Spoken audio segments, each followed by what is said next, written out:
ఓం సాయిరామ్. సమర్థ సద్గురు శ్రీ సాయినాథ్ మహారాజ్కి జై.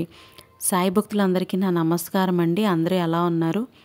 ఆ సాయినాథుని కృపా కటాక్షాలు మన అందరిపై ఉండాలని మనస్ఫూర్తిగా కోరుకుంటున్నాను. వీడియోలోకి వెళ్ళే ముందు ఈలోగా మన ఛానల్ని ఇంకా ఎవరైనా సబ్స్క్రైబ్ చేయనట్లయితే వెంటనే సబ్స్క్రైబ్ చేయండి. పక్కనే ఉన్న బెల్ ఐకాన్ని క్లిక్ చేయండి. ఓం సాయిరామ్. తల్లి, జీవితంలో స్థిరపడటం అంటే పక్క వాళ్ళకి గొయ్యలు తీసి స్థిరపడటం కాదు, డబ్బో పేరో సంపాదించడం కాదు, ఎలాంటి పరిస్థితినైనా ఎదుర్కొనేలా సిద్ధం అవ్వటం. ఇది ఒక్కటి గుర్తుపెట్టుకో తల్లి. ప్రపంచంలో అందరూ కూడా వారి వారి స్వభావాలను చూసుకుంటారు.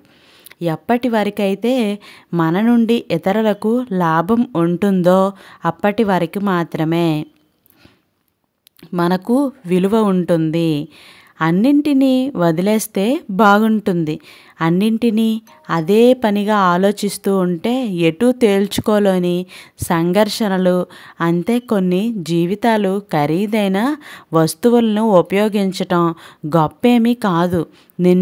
నిన్నుగా అర్థం చేసుకునే మనుషుల్ని సంపాదించుకోవటం ఎంతో గొప్ప. సంపాదించే తెలివితేటలు ఉన్నవారు ఎప్పటికైనా కూడా ఒక మంచి స్థాయిలో ఉంటారు.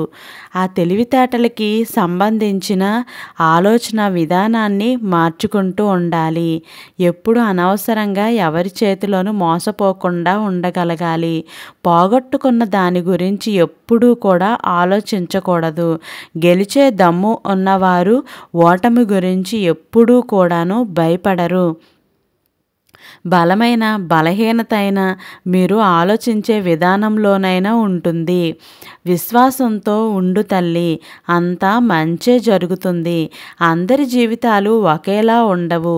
ఎప్పుడూ కూడా అన్ని జీవితాలు సుఖంగా ఉండవు. మనమే కొన్ని సందర్భాలలో మనసుని కఠినంగా మార్చుకోవాలి. వేదన మనసును తాకితే కన్నీళ్ళు సమాధానం చెప్తాయి.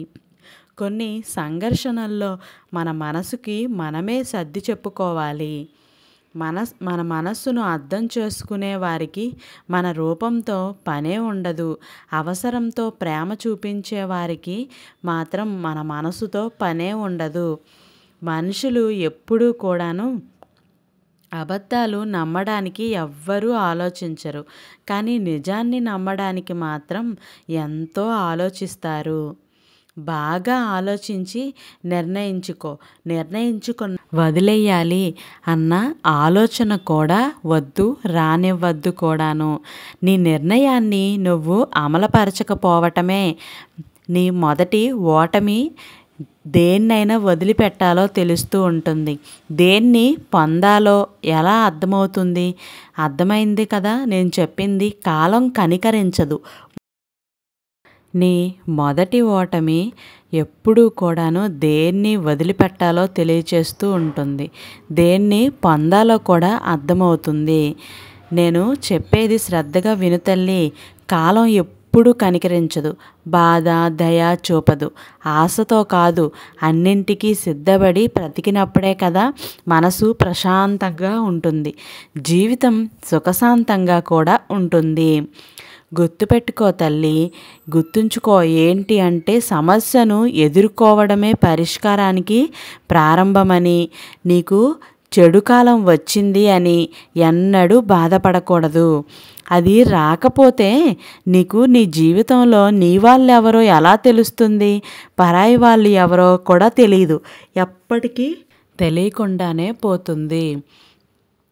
అన్నీ మన మంచికే అనుకొని ప్రశాంతంగా ఉండండి. అంతా మంచే జరుగుతుంది అని అనుకోండి. మీరు ఎప్పుడైనా గోశాలను చూసారా? అక్కడ చాలా ఎక్కువ పేడ ఉంటుంది. అక్కడ మీకు ఒక పురుగు కనిపిస్తుంది, దాన్నే పేడ పురుగు అంటారు. అదేం చేస్తుంది? రోజంతా కూడా ఆ పేడలోనే ఉంటుంది. ఆ పేడని ఒక గుండ్రని బంతిలా చేసి తమ బెలంలోకి తీసుకువెళ్ళాలని ప్రయత్నిస్తూ ఉంటుంది. ఎంతో శ్రమ కూర్చిన తర్వాతనే కదా అది ఆ పేడ బంతిని తమ బిలం వద్దకి తీసుకువెళ్ళిన తరువాత దానికి అర్థమవుతుంది. దాని బిలం ఏమో చిన్నది, కానీ ఈ పేడ బంతేమో చాలా పెద్దది అని. దాంతో అది అందులోకి ప్రవేశించలేదు. మళ్ళీ ప్రయత్నిస్తూ ఉంటుంది. చివరికి మళ్ళీ విఫలమవుతూ ఉంటుంది. దాంతో ఆ పురుగు ఒంటరిగానే ఆ బిలంలోకే వెళ్ళిపోతుంది. మన మనుషుల విషయంలో కూడా ఇంతే జరుగుతుంది. ఎప్పుడూ ఇదే జరుగుతుంది. తన జీవితం మొత్తం మనుషులు ధనం, స్వర్ణం, సౌకర్యాలు ఇలా ఇవన్నీ సంపాదించుకోవటంలోనే మునిగిపోతున్నారు. ఈ ప్రపంచాన్ని వెళ్ళిపోయే సమయం వచ్చినప్పుడు వారికి అర్థమవుతూ ఉంటుంది అవన్నీ తనతో పాటు తనతో రాదు అని, తీసుకువెళ్ళలేము అని దుఃఖిస్తూ ఈ ప్రపంచం నుండి వెళ్ళిపోతారు. ఇక్కడ ఉన్నప్పటికే ఈ మనుషులు ఒకవేళ ఎవరైనా ఒక పేదవారికి సహాయం చేస్తే, ఎవరైనా కూడా బాధపడే ఒక వ్యక్తిని నవ్వేలా చేసి ఉంటే ఆ సంతోషంతో ఈ ప్రపంచం నుండి వెళ్ళిపోతాడు. ఈ జీవితంలో ధనం, స్వర్ణం, సౌకర్యాలు ఇవన్నీ అవసరమైనవి అయితే, కానీ అవే నిజమైన సంపద మాత్రం కాదు. కనుక ఆ నిజమైన సంపద ఏంటో మీరే అర్థం చేసుకోండి. మరి ఎదురు దెబ్బలు తగులుతున్నప్పుడు మానసిక స్థితి బలహీనపడుతూ ఉంటుంది. ఓర్పుతో, సహనంతో ఆలోచించి చూడు, జీవితం ఖచ్చితంగా నీకు ఏదో ఒకటి నేర్పిస్తుంది అని 100 మంది 100 రకాలుగా చెప్తారు. అవన్నీ పట్టించుకొని ప్రశాంతతను కోల్పోవద్దు. నీ అంతరాత్మ ఏం చెప్తుందో అదే చెయ్యి. ఎందుకంటే అది నిన్ను ఎప్పుడూ మోసం చేయదు. ఈ ప్రపంచంలో అమాయకులు ఉన్నన్ని రోజులు కూడాను తెలివైన వారు మోసం చేస్తూనే ఉంటారు. ఇక ఆ మోసం అనేది మన నమ్మకంతోనే మొదలవుతుంది. సమయం, అలాగే ధనం, వీటిల్లో ఒకటి ప్రకృతి ప్రసాదిస్తుంది. ఇక రెండవది మనం సంపాదించుకుంటాం.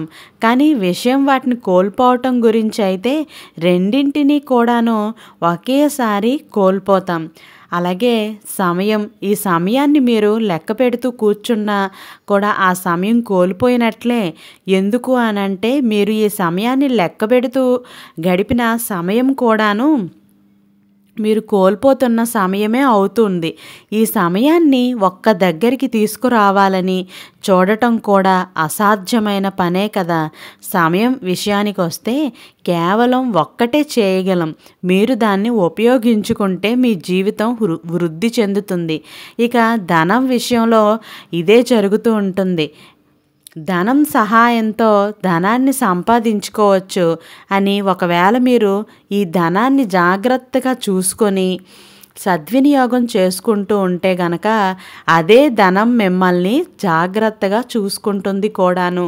ఇకపోతే సమయం మనకి ఉచితంగా దొరుకుతుంది. అందుకని దాని అర్థం దాన్ని వృధా చేయమని కాదు. దాని అర్థం ఏంటో తెలుసా? వాస్తవానికి సమయం అనేది అత్యంత విలువైనది. దాన్ని సద్వినియోగం చేసుకోగలిగితే అది కూడా మిమ్మల్ని అత్యంత విలువైన వారిగా ఖచ్చితంగా మార్చగలదు. అర్థమైంది అనుకుంటా కదా తల్లి. గుర్తుంచుకోండి, విత్తనం మంచిదైతేనే కదా ఎక్కడ విసిరినా కూడాను అది మహావృక్షంగా ఎదుగుతుంది. అలాగే మనిషి యొక్క వ్యక్తిత్వం మంచిదైతేనే కదా పనిగట్టుకొని పొగడాల్సిన అవసరం లేదు. అందుకే ఇదొక్కటే గుర్తుపెట్టుకో, దానంతట అదే వస్తూ ఉంటుంది. తల్లి, నువ్వు ఇక మీదట ఎవ్వరి మీద ఆధారపడకుండా బ్రతకాలి అని అంటే ఖచ్చితంగా నువ్వు సమయాన్ని వృధా చేసుకోవద్దు. సమయానికి విలువిచ్చి సమయంలో చేయవలసిన పనులన్నీ కూడా చేస్తూ ఉండు. గడిచిపోయిన కాలం ఎప్పటికీ తిరిగి రాదు. మంచి మార్గాలను ఎవరు చెప్పినా వినాలి, కానీ చెడు మార్గాలను సొంతవారు చెప్పినా వినకూడదు. గుర్తుంచుకో తల్లి, విధిరాతను సైతం ఎదిరించగల శక్తి మనం చేసే పనులకు ఉంటుంది. అలాగే మంచి పనులు చేస్తే నీ విధిరాత ఎలా ఉన్నా సరే ఏదో ఒక రోజు ఖచ్చితంగా నీకు మంచి జరుగుతుంది.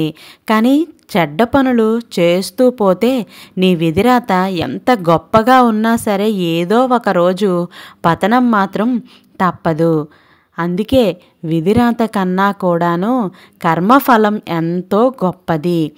తల్లి, నేను చెప్తున్నది ప్రతిరోజు పాటించి చూడు. ఎదుటివారిని ఏడిపించటం ఎలాగో నీకు తెలిస్తే నిన్ను ఏడిపించటం ఎలాగో ఆ భగవంతుడికి తెలుసు. కర్మ సిద్ధాంతం ప్రకారం మనిషి చేసే ప్రతి చర్యకి కూడాను ప్రతిఫలం తప్పకుండా అనుభవించి తీరాల్సి ఉంటుంది. మంచి కర్మలకు మంచి, చెడు కర్మలకు చెడి. నువ్వు చేసే పుణ్యాలను నువ్వు మర్చిపోయినా ఆ భగవంతుడు మాత్రం ఎప్పటికీ మర్చిపోడు. నువ్వు చేసే పాపాలను ఆ భగవంతుడు మర్చిపోయినా సరే కర్మ మాత్రం ఎప్పటికీ మర్చిపోదు. ఇదొక్కటే గుర్తుపెట్టుకో తల్లి. కోపంతో ఏమీ సాధించలేవు. అయినా వారిని కానివారిగా చేసుకోవటం తప్ప గర్వంతో కూడా ఏమీ సాధించలేవు. అందరిలో ఒంటరిగా మిగలడం తప్ప. ఇదొక్కటి గుర్తుపెట్టుకో. తప్పు మనది కానప్పుడు ఎవ్వరికీ తల వంచాల్సిన పనే లేదు. కానీ తప్పు మనదైతే మాత్రం క్షమాపణ చెప్పటానికి వయసుతో నిమిత్తం లేకుండా సరే చెయ్యాలి, అర్థం చేసుకోవాలి. అన్ని రోజులు మనకు అనుకూలంగా ఉండవు. మనది కాని రోజు మనం మౌనంగా ఉండాలి. ఎప్పుడైతే మనదైన రోజున మనం అన్నింటికీ సమాధానం చెప్పాలి. ఇదొక్కటే గుర్తుపెట్టుకో తల్లి. తల్లిదండ్రులు చేసిన పాపాలు పిల్లలకు వస్తుందా అంటే అది ముమ్మాటికి మూఢనమ్మకమే. ఎవరు చేసిన కర్మ పాపం లేదా పుణ్యం వారు ఒంటరిగానే సొంతంగా అనుభవించక తప్పదు. ఎందుకంటే వారి పాపపుణ్యాలు వారికి మాత్రమే పరిమితం. తల్లిదండ్రులు చేసిన పాపం పిల్లలకు సంక్రమిస్తుంది అనడంలో ఏ మాత్రం కూడా నిజం లేదు. అబద్ధం ఇంకా కనపడటం లేదు. చౌర్యం, హింస, మోసం, వ్యభిచారం మొదలైనవన్నింటినీ కూడాను సామాజిక జీవనాన్ని కలుషితం చేసే కర్మలు ఇవన్నీ కూడా. ఒక స్త్రీని వివాహం అయిన తరువాత తల్లిదండ్రులు కావాలా నేను కావాలా అని అంటే భర్తే కావాలని అంటుంది. పిల్లలు కావాలా నేను కావాలా అంటే భర్తే కావాలని అంటుంది. కానీ భర్తలకు మాత్రం వీళ్ళిద్దరి తరువాత భార్య ఉండాలని అనుకుంటారు. అవునా కాదా? ఈ జీవితం దేనిపై నడుస్తుంది? ధనం పైన లేదా వైభవం పైన, శ్వాస పైన కాదు. ఇవేమీ కాదు. ఈ జీవితం విశ్వాసంపై నడుస్తుంది. విశ్వాసం అంటే విశ్వాసం అంటే మన వాళ్ళు. కానీ ఎప్పుడైతే ఈ విశ్వాసం పోతుందో అప్పుడు మనస్సులు విరిగిపోతాయి. దాని తర్వాత వారు ఏమీ చేయలేరు. అప్పుడు అలాంటి సమయంలో మనం ఏం చెయ్యాలి? 3 పనులు మీరు చేయాల్సి ఉంటుంది. అది మొదటిది ఏంటి అంటే ప్రేమ. మిమ్మల్ని ఎవరు ప్రేమిస్తారో, మీరు ఎవరిని ప్రేమిస్తారో కారణం ఏదైనా కానీ క్షమించమని అడగటంలో ఏ మాత్రం సంకోచించకూడదు. ఇక రెండవది విశ్వాసం. ఎవరైతే మిమ్మల్ని ప్రేమిస్తారో, ఎవరైతే మిమ్మల్ని నమ్ముతారో వారి యొక్క నమ్మకాన్ని ఎప్పుడూ చెరపకూడదు. ఇక మూడవది తోడు. ఎవరైతే మిమ్మల్ని ప్రేమిస్తారో, ఎవరైతే మిమ్మల్ని నమ్ముతారో వారి తోడు మీతో ఎప్పటికీ ఉంటుందని నమ్ముతారు. వారి దగ్గర మీరు ఎప్పుడు ఏది దాచిపెట్టకూడదు. ఈ 3 కార్యాలు చేయండి. అప్పుడు జీవితంలో మీరు ఎంతో సంతోషంగా ఉంటారు. గుర్తుపెట్టుకోండి తల్లి, నేను మానవ రూపంలో జన్మించాను. అలాగే అన్ని కార్యాలను ఇదే రూపంలో చేశాను. కానీ ఆశ్చర్యమైన విషయం ఏమిటి అంటే ఈరోజు కూడా తనకి నేను సహాయం చెయ్యాలి అని ఒక మనిషి వచ్చి నా ముందు చేతులు జోడించి ప్రార్థన చేస్తాడు. మీతో ఒక విషయం చెప్పాలని అనుకుంటున్నాను. నేను అందరికీ సహాయాన్ని చెయ్యలేను కదా, కానీ నేను తప్పకుండా నేర్పించగలను, జ్ఞానాన్ని ప్రదానం చేయగలను. ఎలాంటి జ్ఞానం అంటే దాని ఆధారంతో మనిషి ఏదైతే చెయ్యాలి అని అనుకుంటున్నాడో దాన్ని ఖచ్చితంగా చెయ్యగలడు. అది మంచి కార్యం అయితే గనక ఎప్పుడైతే అసురుడైన కంసుడు గోకులాన్ని పాలించి ప్రజలందరినీ బాధ పెట్టాడో అప్పుడు నేను ఎవ్వరి సహాయము కోరలేదు. నేను అక్కడే నిల్చున్నాను. అలాగే నేను తనని ఎదిరించలేదు. నేను ఒక చిటికెన వేలుతో గోవర్ధన పర్వతాననే ఎత్తాడా శ్రీకృష్ణుడు. అందరూ చెప్తూ ఉంటారు కదా, అక్కడ నేను ఒక్కడనే ఉన్నానా? అస్సలు కాదు. నాతో పాటు చాలామంది గోకుల వాసులు, అలాగే చాలామంది బరసాన వాసులు కూడా ఉన్నారు. మేమందరం మా చేతులతో ఒక అస్త్రాన్ని తీసుకున్నాం. దాని మనోబలం అలాగే దానితోడు నాతో పాటే ఉన్నాయి. కానీ ఖచ్చితంగా నేను కేవలం గురువుని నేర్పించాను. నేను కేవలం నా గురువులు నేర్పించిన లక్ష్యసారకుడు. యుద్ధంలో పోరాడింది అర్జునుడే, అయినా ఆ యుద్ధంలో గెలిచింది అర్జునుడే. కేవలం నేర్పించగలిగింది అంతా చివరిలో మీరు కేవలం ఏమర్థం చేసుకోవాలి అని అంటే, ఈశ్వరుడు అన్నీ చెయ్యడు అని, చెయ్యడమే మీ పని. ఈశ్వరుడు కేవలం ఆశీస్సులు మాత్రమే ఇవ్వగలరు అని. మీ కార్యం ఏదైతే ఉందో మీరు మనసు పెట్టి చేస్తారో ఆ కార్యం ఖచ్చితంగా ఫలించి తీరుతుంది. అయితే మీ లక్ష్య మార్గం వైపే మీరు ముందుకు సాగుతూ వెళ్ళాలి. చైతన్యంతో, వివేకంతో, మీ మనస్సాక్షితో పాటు మీ కలలు ఏవైతే ఉన్నాయో అవన్నీ, మీ లక్ష్యం ఏదైతే ఉందో అది ఖచ్చితంగా ఫలించి తీరుతుంది. ఇది మాత్రం గుర్తుపెట్టుకోండి. నీకంటూ ఈ ప్రపంచంలో ఎవరున్నారు? నవ్వుతూ సమాధానం చెప్పు. ఎవరిని కోపగించుకోవద్దు. సమయం బాగుంటే అందరూ నీ వాళ్ళే అవుతారు. లేదు అనంటే ఎవ్వరూ లేనట్టే. నీకు బరువు అనిపించినా, బాధ అనిపించినా సమయంతో పాటు ముందుకు కదలాల్సిందే కానీ ఆగిపోవద్దు. ఇక్కడ నలగవలసింది, నడవవలసింది, నేర్చుకోవాల్సింది అన్నీ కూడాను నీకు నువ్వు మాత్రమే. ధైర్యంగా ఉండు, ముందడుగు వేయు, అందరితోని సమానంగానే మాట్లాడు. ప్రతి ఒక్కరితోని కూడా శ్రద్ధ, సబూరితో అలాగే సహనంతోనే ఉండు. శ్రీకృష్ణుడు అంతటి వాడు చెప్పిన మాటల్ని వింటూ ప్రతిరోజు కూడాను ఈ బాబా వాక్యాలను వింటూ ఉండు. నీ జీవితంలో ఎన్నో మార్పుల్ని తీసుకొస్తారు. అలాంటి యుద్ధాల నుంచి గెలిచిన ఆ అర్జునుడు ఏం చేశాడని ఆలోచించు. ఇవన్నీ ప్రతిరోజు వింటూ ఉంటే నీ జీవితంలో ఎన్నో మార్పుల్ని తీసుకొని రావచ్చు. నీలో ఎంతో కొంత ధైర్యాన్ని కూడా నువ్వు నింపుకున్నట్టు అవుతుంది. ఎప్పుడూ కూడాను సమయాన్ని వృధా చేయకూడదు. ఇలా సమయాన్ని వృధా చేస్తే నీ జీవితం ఎప్పటికీ మారదు. ఇకనైనా నా జీవితం మారాలి, నేను ఎలాగైనా మారి ముందుకు వెళ్ళాలి అనుకునే వారందరికీ కూడా ఎంతో ధైర్యాన్ని ఇచ్చే మాటలు అయితే ఈరోజు బాబాగారు మన ముందు పెట్టారు. మనతో బాబాగారు పంచుకున్న మరికొన్ని మాటలను కూడా విందాం. ఖచ్చితంగా ప్రతి ఒక్కరూ కూడాను ఎంతో ధైర్యంతో ఉండాలి. ఎప్పుడూ కూడా ఎటువంటి ఇబ్బందుల్లోని లేకుండా, ఎవరైతే లోపల ఏడుస్తూ పైకి నవ్వుతూ కనిపిస్తూ ఉంటారో వాళ్ళందరూ కూడాను ఏడవడం కాదు, ఒక అడుగు ముందుకు వేద్దాము, ఒక అడుగు ముందుకు వేసి ఏం జరుగుతుంది నా జీవితంలోని అని ప్రతిరోజు చూద్దాం. ముందడుగు వేసి ముందుకు ఎలా వెళ్ళాలి అని చూద్దాం. మౌనంగా ఉండటం వల్ల వచ్చే శక్తి ఎప్పటికీ మనల్ని ముందుకే నడిపిస్తుంది. ఎవరితోని ఎక్కువగా మాట్లాడొద్దు, ఎవరితోని ఎక్కువగా ఉండవద్దు. మనకి ఎంతవరకు అవసరమో అంతవరకే. ఒంటరిగానే వచ్చాం మనం, ఒంటరిగానే ఆలోచించండి.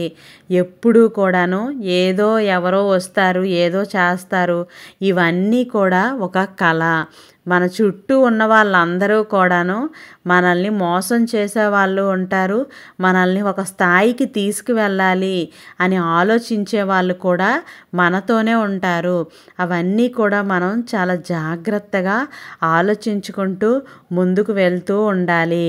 నువ్వు మాట్లాడితేనే మాట్లాడుతున్నారు అని అంటే అలాంటి వాళ్ళతో ఎంతవరకు ఉండాలో అంతవరకే ఉండాలి. నీతో మాట్లాడడం తగ్గిస్తున్నారు అని అంటే నువ్వు వాళ్ళతో మాట్లాడడం వాళ్ళకి ఇష్టం లేదు, మనం దూరంగా ఉండాలి అని మనం తెలుసుకోవాలి. ఎప్పుడైనా